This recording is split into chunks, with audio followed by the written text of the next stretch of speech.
अगली बड़ी खबर लोकसभा में केंद्रीय मंत्री नितिन गडकरी का बड़ा बयान। कॉन्ट्रैक्टर अगर सही काम नहीं किया तो उसको बुलडोजर के आगे डाल देंगे। ये बड़ी खबर आपको बता रहे, लोकसभा में केंद्रीय मंत्री नितिन गडकरी ने एक बयान दिया है। वो कहते हैं कि कॉन्ट्रैक्टर अगर सही काम नहीं किया, कॉन्ट्रैक्टर ने अगर सही काम नहीं किया तो क्या उसको बुलडोजर के आगे डाल देंगे। क्या कुछ कहा नितिन गडकरी ने, आपको सुनवाते हैं। नहीं कि अगर ऐसे कोई क्वालिटी का काम खराब कॉन्ट्रैक्टर करता है तो उसको 6 महीने या 1 साल तक वो कोई टेंडर भर नहीं सकेगा। ऐसी भी पॉलिसी अब बनाई है और अधिकारी जो है उनको भी विशेष रूप से हम इसमें कार्रवाई करके उनको भी नोटिस देके सस्पेंड करेंगे। और इसके बारे में किसी की, मैं आपको बहुत बताना चाहता हूँ, आदरणीय मोदी जी के नेतृत्व में हमारी सरकार ने और मेरे विभाग ने 50 लाख करोड़ रुपए के काम किए। बेनीवाल जी, आपके भी मैं लाकाम लेके आया हूँ और आप कोई भी कहे कि एक भी कॉन्ट्रैक्टर को अपने सैंक्शन करने के लिए मंत्रालय आना नहीं पड़ा। हम ट्रांसपेरेंट है, टाइम बाउंड है, रिजल्ट ओरिएंटेड है। मैं उसका उल्लेख नहीं करना चाहता, पर मैं पब्लिक सभा में कह चुका हूँ कि कॉन्ट्रैक्ट अगर ठीक नहीं काम करेगा तो बुलडोजर के नीचे उसको डलवा देंगे, याद रखना। यहाँ तक लोगों को समझा है और मुझे मालूम है कि ये कॉन्ट्रैक्टर को अभी आप देखो इस साल कैसे ब्लैक लिस्टेड होते हैं। इनको बिल्कुल ठोक पीट करके सीधा कर दें। हम किसी के साथ कॉम्प्रोमाइज नहीं करेंगे। इस वक्त एक और बड़ी खबर बता दें, गिरिराज सिंह ने भी विपक्ष पर हमला बोला। कहा कि नौटंकी करने से अच्छा राजघाट चले जाते। ये कह रहे हैं गिरिराज सिंह कि नौटंकी करने से बेहतर है कि राजघाट चले जाते।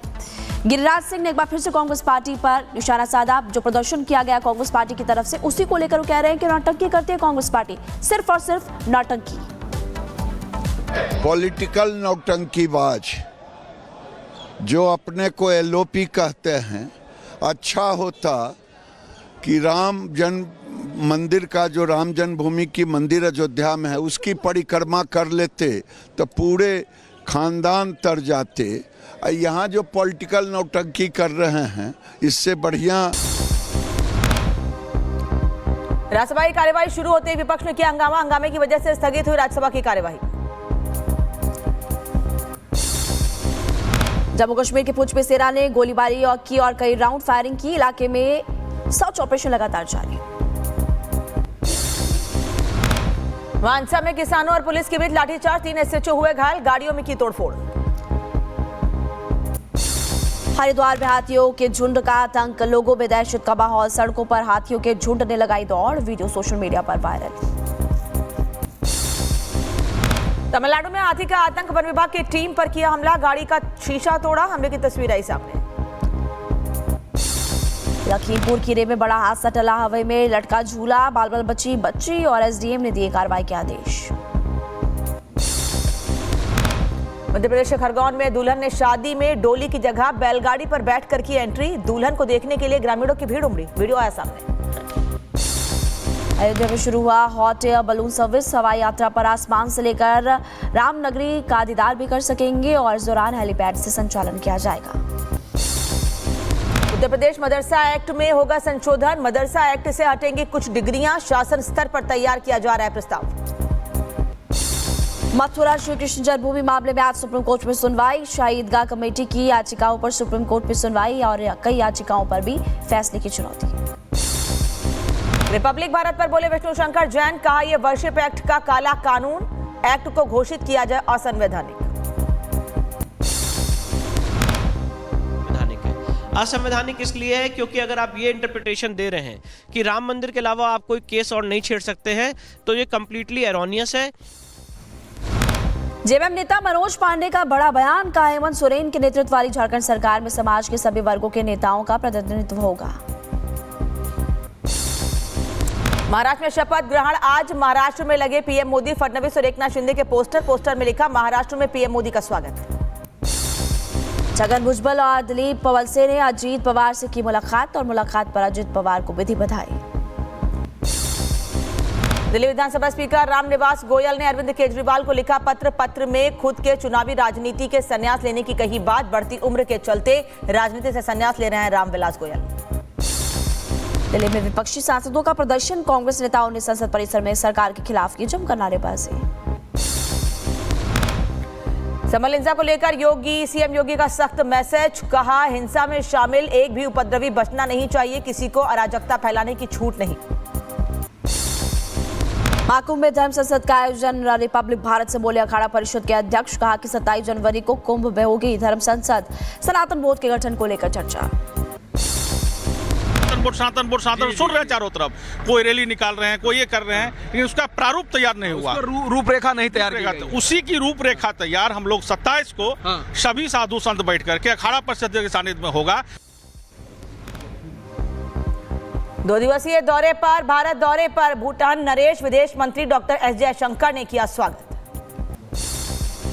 जयललिता की 8वीं पुण्यतिथि, पार्टी कार्यकर्ताओं ने जो है स्मारक पर अर्पित की श्रद्धांजलि।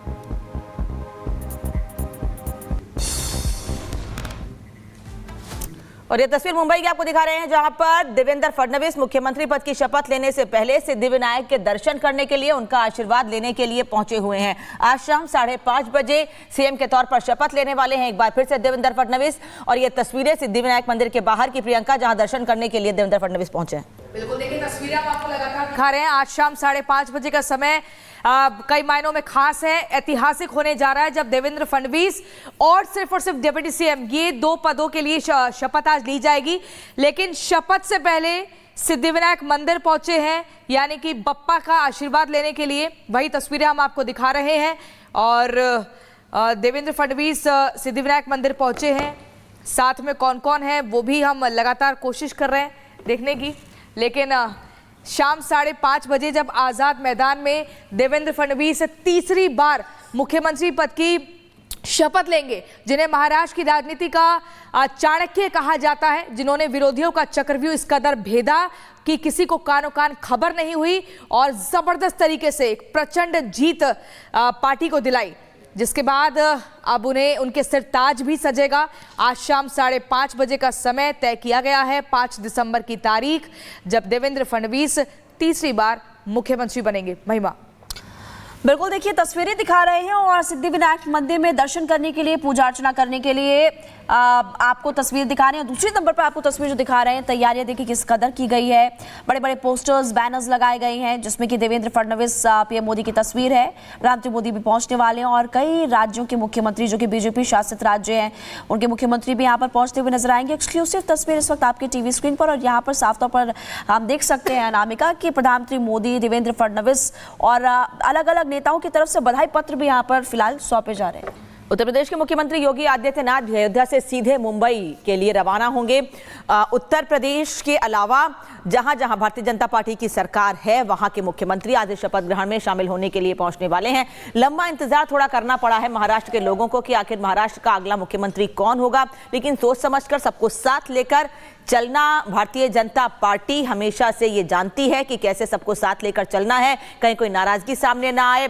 बार बार एक एजेंडा तैयार किया गया था विपक्ष की ओर से ये दिखाने के लिए कि एकनाथ शिंदे नाराज हैं, लेकिन एकनाथ शिंदे ने प्रेस कॉन्फ्रेंस करके और कल भी ये साफ कर दिया कि उनको जो भी जिम्मेदारी दी जाएगी बखूबी निभाएंगे। और उन्होंने शाम तक ये भी साफ कर दिया था कि वो उप मुख्यमंत्री पद की शपथ लेंगे, यानी कहीं कोई दुविधा, कोई असमंजस नहीं है।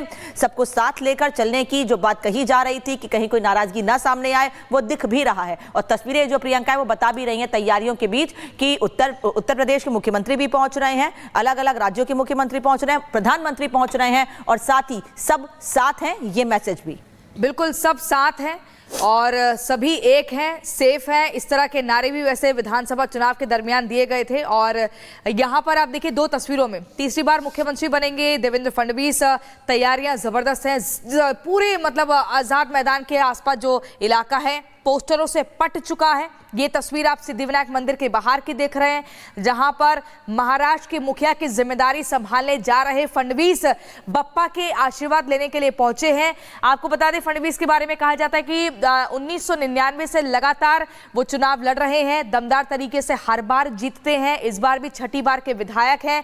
बड़ी जिम्मेदारी पार्टी के भीतर हर बार मिली है और उसको बखूबी निभाया भी है। प्रधानमंत्री नरेंद्र मोदी के भरोसेमंद नेता माने जाते हैं, संघ के काफी करीबी माने जाते हैं,